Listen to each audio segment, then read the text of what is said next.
The summer sun is warm, but the air is heavy. It's the kind of moment when laughter fades too quickly and words turn sharp before anyone knows it. 1 second, Jeremiah is ready to open his heart, to finally say what's been weighing on him. The next second, Adam steps in, cutting him off, and the silence that follows feels louder than any argument. This is where everything shifts. Jeremiah had been carrying the weight of his thoughts for too long, and when he finally began to speak, his words felt fragile, almost trembling. He wasn't just trying to explain himself, he was trying to be heard in a way he never had before. His voice wasn't angry, it was softer, like he knew that once he started, he might not be able to stop. The summer house, filled with the scent of sea salt and the echoes of too many secrets, seemed to lean in closer, listening with him. But Adam wasn't ready to let that moment unfold. He stepped in quickly, his voice firmer, sharper, as if he couldn't allow Jeremiah's truth to slip into the air. The cutoff wasn't just in the words, it was in the sudden change of mood, in the way the air seemed to tighten around them. Everyone nearby felt it. It was like a door had been slammed shut, even though no one moved. Jeremiah stopped mid-sentence, his thoughts suspended, his eyes wide with disbelief. He wasn't just silenced, he was dismissed. And in that pause, in that slice of silence, Adam had taken control.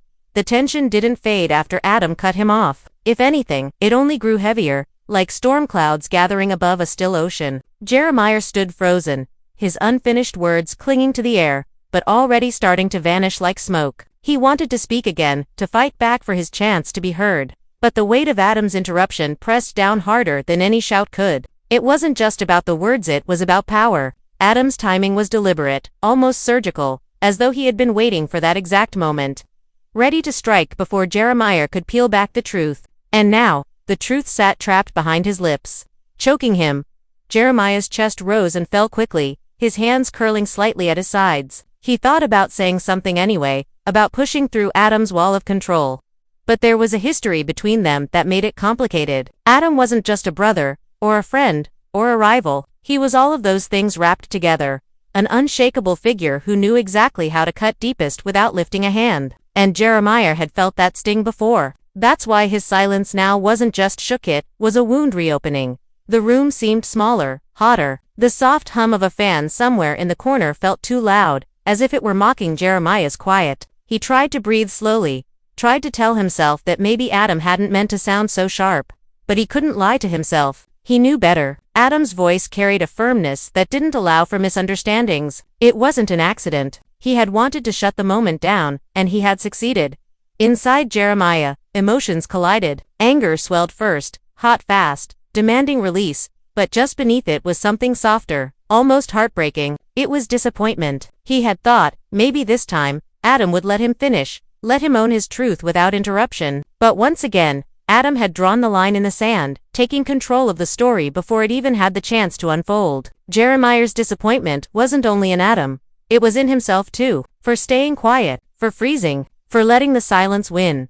Adam, on the other hand, stood tall, his expression unreadable. To anyone else, he might have looked calm, composed, almost detached, but deep down, there was a storm inside him too. Cutting off Jeremiah hadn't come without cost. His voice might have sounded confident, but his mind replayed the words he had stopped before they could take shape. He wondered what Jeremiah had been about to say, and whether silencing him had been the right choice, but he couldn't let that doubt show. Adam had built his whole life on control, on being the one who never faltered, and in that moment, control mattered more than compassion.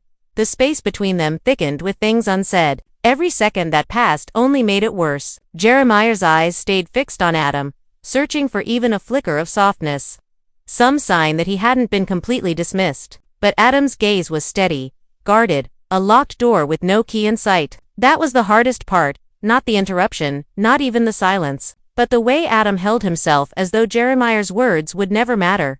And yet, deep down, both of them knew the truth hadn't disappeared. It was still there, pressing against Jeremiah's chest, begging to break free. The silence didn't erase it, only sharpened it. And now, that silence had become its own kind of weapon. Every heartbeat, every breath in that suffocating moment, only deepened the fracture between them. Jeremiah wanted to scream, to throw the words out anyway, even if Adam shut him down again. But he stayed still. He told himself he was waiting for the right time, but in reality, fear held him back. Fear that Adam would not only interrupt him again but crush what little dignity he had left. Fear that his truth would be drowned by Adam's control. Just like it always had been.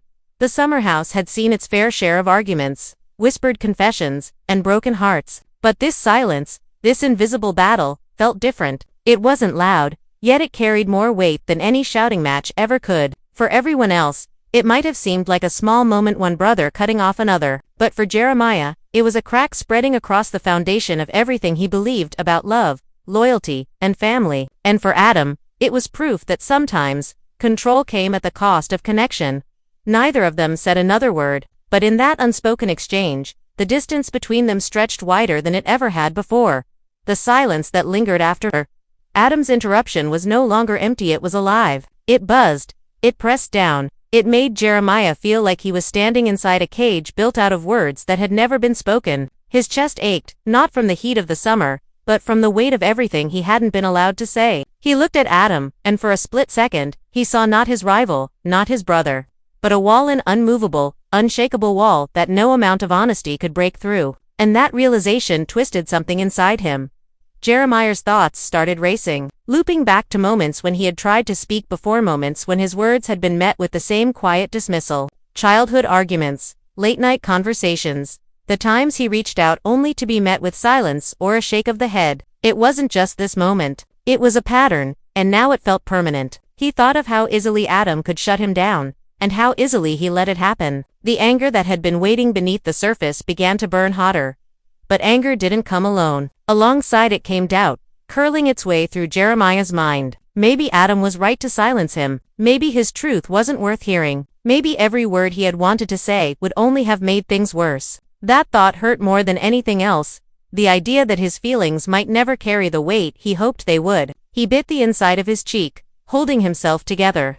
But the sting only made the fire spread wider. Across from him, Adam didn't move. His stillness was commanding, but it was also revealing. To anyone who didn't know him, his calm might have looked like strength. But Jeremiah knew better. He knew that Adam's silence was a shield, one he had perfected over the years. A shield that kept people guessing, that kept him safe from vulnerability. And that's what made Jeremiah's chest tighten. Because for once, he wanted Adam to let that shield drop. He wanted him to look at him not like an opponent to control, but like someone who mattered. The summer air seemed to thicken, clinging to their skin, making every second stretch into forever. Jeremiah's mind screamed for him to act, to break the silence, to grab back the words that had been stolen from him. His hands trembled, and he flexed his fingers as though he could squeeze the courage out of his own skin. He thought about stepping closer, forcing Adam to listen, forcing himself to finally be seen, but his feet stayed rooted to the floor. His body betrayed his heart. In the background, the world carried on without them. The distant sound of waves rolling against the shore, the muffled laughter of voices outside, the cicadas humming in the trees, all reminders that life didn't pause for broken moments. But for Jeremiah, time had stopped. He wasn't just standing in front of Adam. He was standing in front of every moment of rejection, every time he had been told he wasn't enough, every time his voice had been swallowed by someone stronger. And now, silence was eating him alive. The fire inside him finally cracked. He felt his throat tighten, not with words, but with something deeper, raw emotion he couldn't hide. His eyes stung, his breath shook, and though no sound escaped, his body was screaming. He wanted to tell Adam that cutting him off wasn't strength, it was fear. He wanted to say that silencing him didn't erase the truth, it only delayed it. He wanted to shout that he deserved to be heard, but the words never came. They sat heavy on his tongue, bitter and burning, refusing to move. Adam's gaze, steady and hard, locked with Jeremiah's for a long moment. In that look, there was an entire conversation no one else could hear. Jeremiah's eyes asked, "Why won't you let me speak? Why don't I matter?" Adam's stare answered with nothing but distance, a silence that said, "Because if I let you, everything might fall apart." It was a clash without sound, a battle without movement, but its weight was enough to leave both of them scarred. As seconds bled into minutes, Jeremiah felt something inside him shift. If Adam wouldn't give him space, maybe he would have to take it. He realized then that silence wasn't the end, it was a challenge. And though his body shook with fear, a small ember of defiance sparked within him. He didn't act yet, he didn't speak, but deep down, he began to make a promise to himself. The next time he would not let Adam cut him off. The next time, he would not let silence win. For now, though the moment belonged to Adam, he had taken the floor, seized control, and left Jeremiah to sit with the ache of words unspoken. And while Adam might have thought he had one, he hadn't seen the way Jeremiah's silence was starting to change. It was no longer just the silence of defeat, it was becoming the silence before a storm. The silence between them had stretched so far that it felt unbreakable. Every second that passed was like a stone added to the weight pressing down on Jeremiah's chest. He stood there, locked in place, knowing that Adam's interruption wasn't just about this one moment, it was about every moment before it and every one yet to come. And for the first time, Jeremiah saw it clearly. This wasn't just about being cut off. It was about being erased, about being written out of the story before his part could even begin. Adam's control had always been quiet but undeniable. Like the tide that returned night after night, he didn't need to raise his voice or throw punches to win. He only had to stand his ground and let silence work for him. That was his weapon, and Jeremiah had felt its sharp edge too many times. But something was changing now. For years, Adam's silence had left Jeremiah powerless. But tonight, in this charged moment, Jeremiah realized that silence could be his weapon too. He didn't answer Adam. He didn't push back. He didn't fight for the words Adam had stolen. Instead, he let the silence linger, stretching it so far it became uncomfortable. Even for Adam. The air seemed to shift, and for the first time, Adam's gaze flickered. Just for a heartbeat, his calm exterior cracked, and Jeremiah saw it. The fear behind Adam's control. Fear that if Jeremiah spoke, the balance would tip, and Adam would lose the ground he had fought so hard to keep. Jeremiah's lips parted, but no sound came. He wasn't ready yet, but inside, his silence wasn't weak anymore. It was alive. It was heavy. It carried meaning. It was a warning, and Adam felt it. The silence that once gave him power was now slipping away, being reclaimed by the brother he had tried to cut down. For the first time, Adam wasn't the only one in control. The summer house seemed to hold its breath. Outside, the waves crashed against the shore, louder now, as if echoing Jeremiah's unspoken resolve. The laughter of others had faded, leaving the two of them trapped in this private war. The cicadas still hummed in the trees, but even their endless song couldn't mask the shift in the air. This silence wasn't empty anymore, it was the sound of a storm gathering. Adam took a step back, small but noticeable. To anyone else, it might not have meant anything, but Jeremiah saw it. That single step back was a confession. Adam wasn't invincible. His silence wasn't bulletproof. Jeremiah hadn't spoken, and still, Adam felt the crack in his armor. That realization lit something inside Jeremiah that words never could. For years, he had been fighting for a voice, for a chance to be heard, and now he understood. Being heard didn't always mean speaking. Sometimes, it meant holding the silence until the other person had no choice but to hear it. His silence told Adam everything: his pain, his anger, his disappointment, and his promise that things would not stay the same.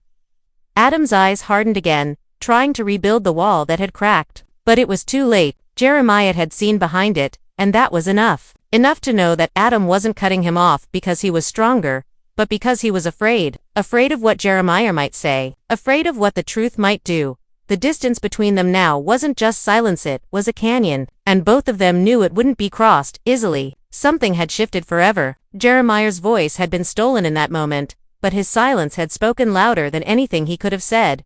As the night deepened, the weight of what had happened settled in. Jeremiah turned away first, not because he was defeated, but because he was done giving Adam the satisfaction of a reaction. His silence followed him out the door, wrapping around him like armor. Adam stayed behind, standing in the quiet he had once controlled but no longer owned. The summer night pressed on, carrying the echoes of unspoken words, the burn of things left unresolved, and the fragile beginnings of a storm that would not stay quiet forever. And in the end, one question lingered, heavier than any silence could hold. Was Adam protecting himself, or was he silencing the truth?